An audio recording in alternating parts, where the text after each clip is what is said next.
வணக்கம். இன்றைய முக்கிய நிகழ்வுகள். புதுச்சேரியில் 10க்கும் மேற்பட்ட கர்ப்பிணி பெண்கள் பச்சிளம் குழந்தைகளை அரசு ஆம்புலன்ஸில் ஏற்றிச் சென்ற அவலம். சமூக வலைதளங்களில் வைரலாகும் வீடியோ.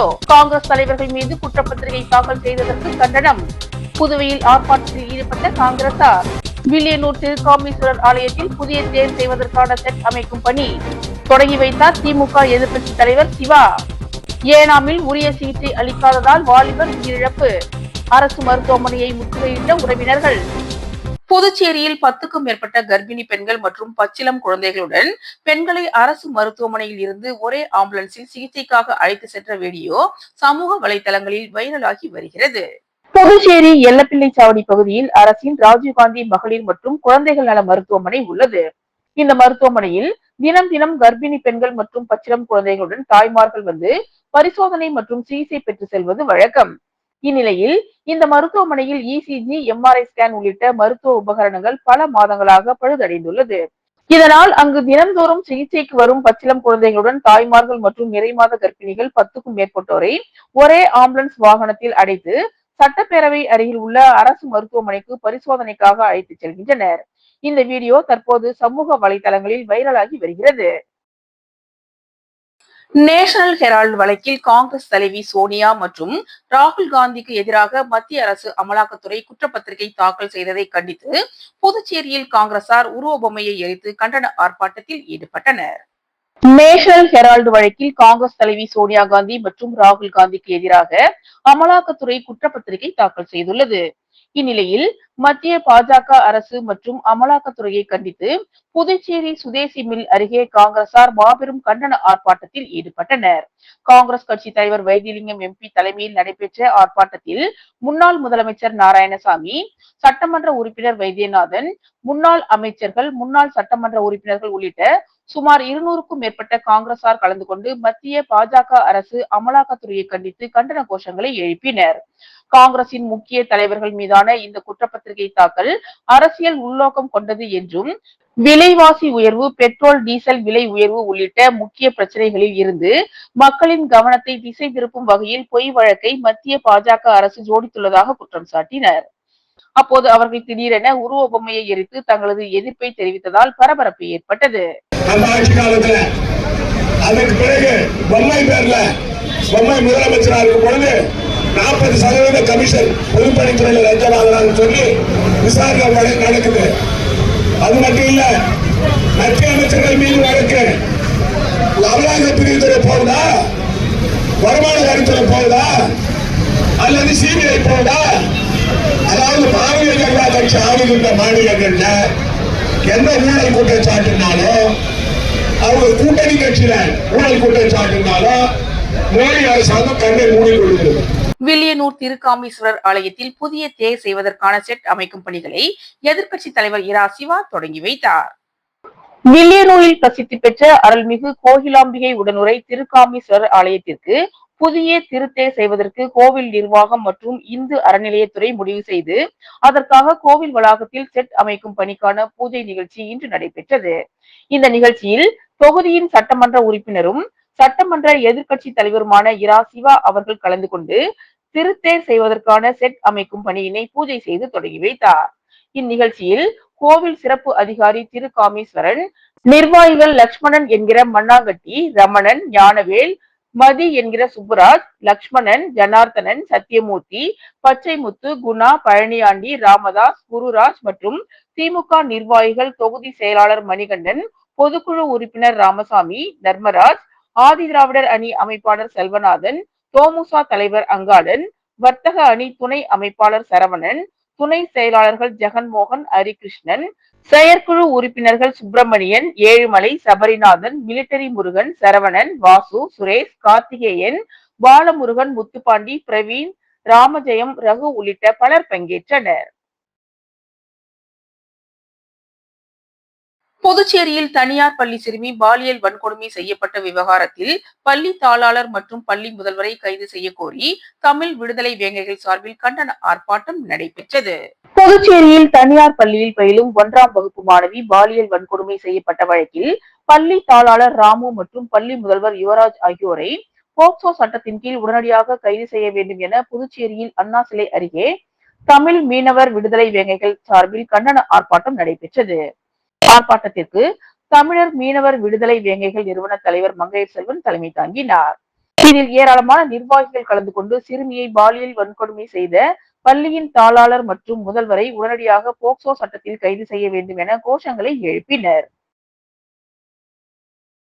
புதுச்சேரி ஆல்பா மெட்ரிக் பள்ளியின் ஆண்டு விழாவில் மாணவ மாணவிகளின் கலை நிகழ்ச்சிகள் நடைபெற்றன.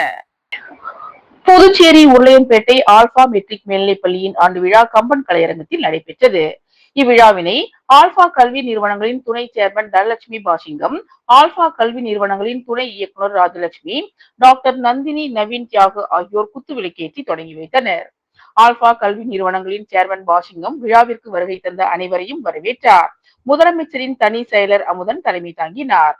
பிரம்மகுமாரி ஒருங்கிணைப்பாளர் கவிதா, ஆல்பா ஆர்த்தோ கிளினிக்கின் இயக்குநர் நவீன் தியாகு ஆகியோர் இணைந்து பொதுத் தேர்வில் மாநில அளவில் முதலிடம் பெற்ற மாணவ மாணவிகளுக்கு, நீட் தேர்வில் முதலிடம் பெற்று பல்வேறு மருத்துவ பிரிவில் இடம் பிடித்த மாணவ மாணவிகளுக்கும், வகுப்பில் முதல் மதிப்பெண் பெற்ற மாணவ மாணவிகளுக்கும் பரிசுகளை வழங்கி பாராட்டினர்.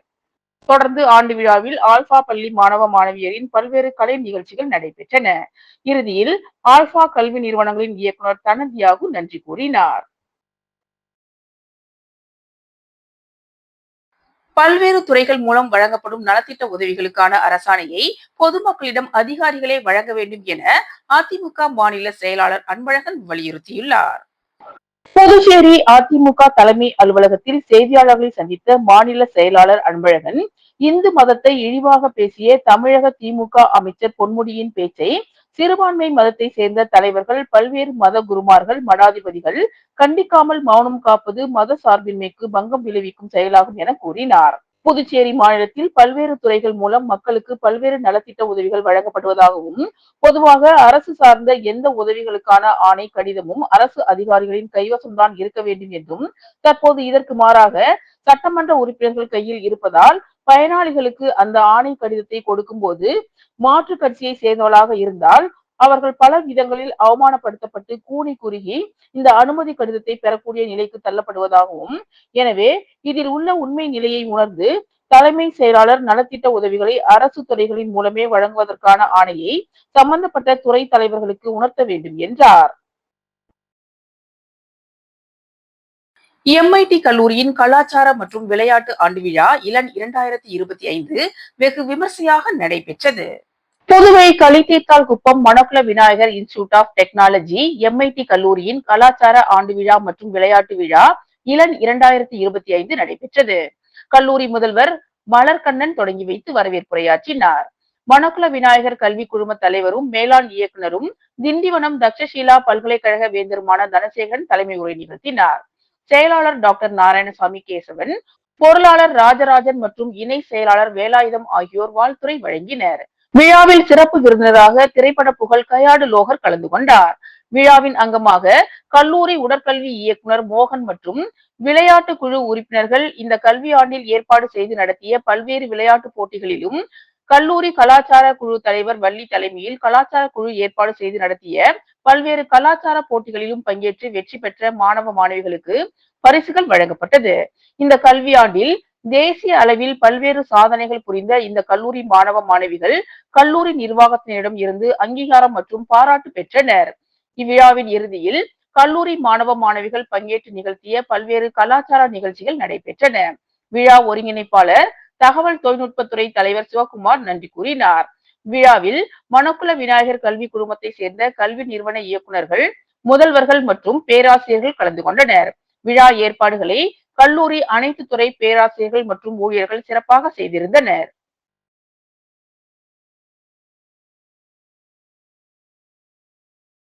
ஏனாம் அரசு மருத்துவமனைக்கு வயிற்று வலி காரணமாக வந்தவருக்கு உரிய சிகிச்சை அளிக்காததால் உயிரிழந்ததாக கூறி உறவினர்கள் மருத்துவமனையை முற்றுகையிட்டு போராட்டத்தில் ஈடுபட்டதால் பரபரப்பு ஏற்பட்டது. புதுச்சேரி பிராந்தியமான ஏனாம் ஐயனார் நகரை சேர்ந்தவர் ஸ்ரீனிவாஸ். நேற்று முன்தினம் வயிற்று வலி காரணமாக அரசு மருத்துவமனைக்கு வந்த ஸ்ரீனிவாசுக்கு உரிய சிகிச்சை அளிக்காமல் ஆந்திர மாநிலம் காக்கிநாடா மருத்துவமனைக்கு அனுப்பியதாக கூறப்படுகிறது.